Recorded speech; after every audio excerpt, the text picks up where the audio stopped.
Society, as a culture, we love superheroes, right? That's why movies like Spider-Man and Batman are so popular. But the interesting thing about Batman is that he's just a regular man. The difference between him, though, and the people that he saves is that Batman decided to live his life by a code. I don't sleep upside down or anything like that, but I did become the superhero of my own life. And I became a phoenix. A phoenix is about rebirth. It's about rising up from wherever you are to something better. And I had a pile to rise up from. Just like Batman decided to live his life by a code, the code by which I became my own superhero is the Phoenix Code. First, let's establish a baseline. That's what I'm going to share with you today. But first, let's establish a baseline. Imagine with me, imagine a superhero.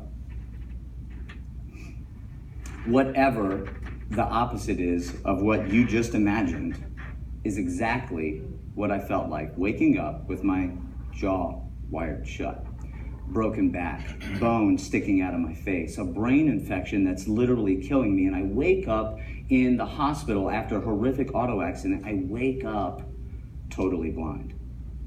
No light, no nothing, just blackness. I finally get out of the hospital, I make it home, I'm recovering at my parents' house, and I'm incredibly depressed, obviously. I'm hugely anxious because I can't stop thinking about what my life could have been, what it should have been, and what it never will be. I'll never forget this night. I'm listening to my mom cooking dinner, and my dad comes around the corner like he always says, "Chin up," when he sees me. Because I'm so thin, I'm so frail, I can barely even hold myself up. But I don't respond this night because I want it to be over. I just want to die. He sees something's wrong. He knows something's wrong. So he comes over, he sits down next to me, he puts his hand on my knee, and he says, "Tanner, what's wrong? What can I do to help?" I said, "Dad, I'm totally blind. There's nothing you can do to help. My life is over. My life is meaningless. My life is worthless." He says, "Tanner, son, that is not the attitude that you need to have. I know that it's tough for you. I don't understand what it means to be blind, but I do know that you could be blind and you could be in a wheelchair. As a matter of fact, you should be. You could be blind in a wheelchair, and mentally, you should be a vegetable. Tanner, you should be dead. I know it's tough right now, son. It's always going to be tough, but I want you to know that it could always be worse." It could always be worse? This might seem like my dad is just kicking me when I'm down, but it was actually exactly what I needed to hear in that moment. This mindset, this perception, it could always be worse, is the first step. It's the foundation for living by the Phoenix Code. That was when I started to realize I still had my hands and my feet. I can walk, I can talk, I can think, I can articulate and communicate this message, this idea worth sharing. It's interesting to me that I would have to first lose my sight before I'd be able to see myself, recognize who I am, and see the value, the potential that's inside of me. Interestingly, potential it's worthless. I mean, it's absolutely worthless without massive action pushing it. And that is the second step in living by the code. Taking action, massive action. I know that if I'm going to live a life worth living, if I'm going to create something meaningful, it's going to be up to me to achieve it. And so the first thing that I decided to do is to go to school. I don't know how I'm going to do that, though, because I literally have no computer skills. I don't know how to use a computer. I don't even know how I'm going to get to class. But I do know that through action, I'll figure it out along the way. After that semester, I decided that it's time for me to start living independently. So I learned how to do that. And soon I signed my first lease on my place. And 15 months after getting out of the hospital, I'm living independently and I'm going to school full time.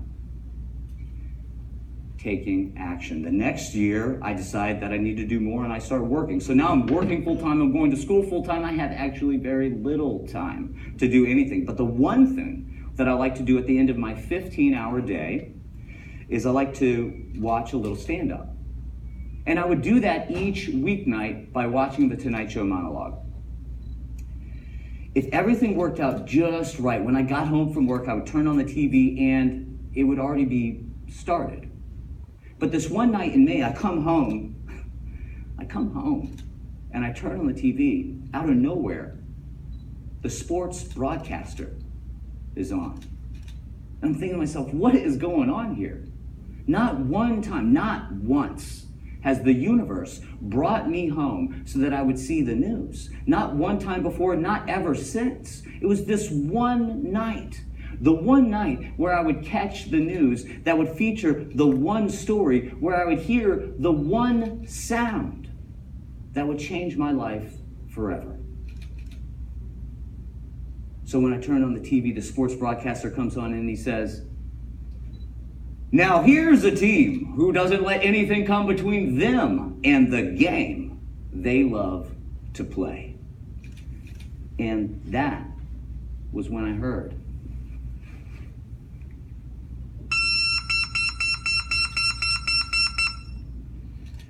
"This looks a lot like a softball."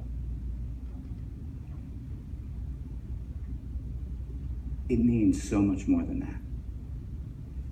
This is baseball for the blind. Imagine back in the wake of my accident, I'm recovering back at my parents' house and I'm digging through my closet. I'm looking for something. I don't even remember what it was, but I do remember coming across this piece of leather and instantly I pull it out because curiosity gets the best of me. And I know what it is. It's my old baseball glove. It was like instinctually, I pull it out, I put it on, I catch the ball, I crow up, I throw the guy out at home plate. I make the game-winning play in my head, just like I did thousands of times as a child.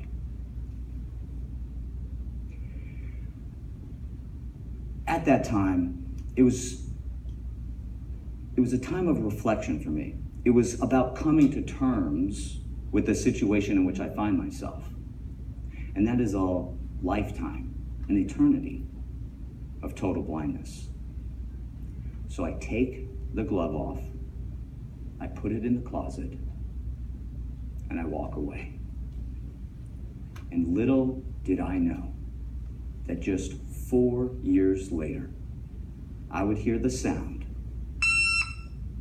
that would give me back the game I thought I lost forever. Thank you guys so much.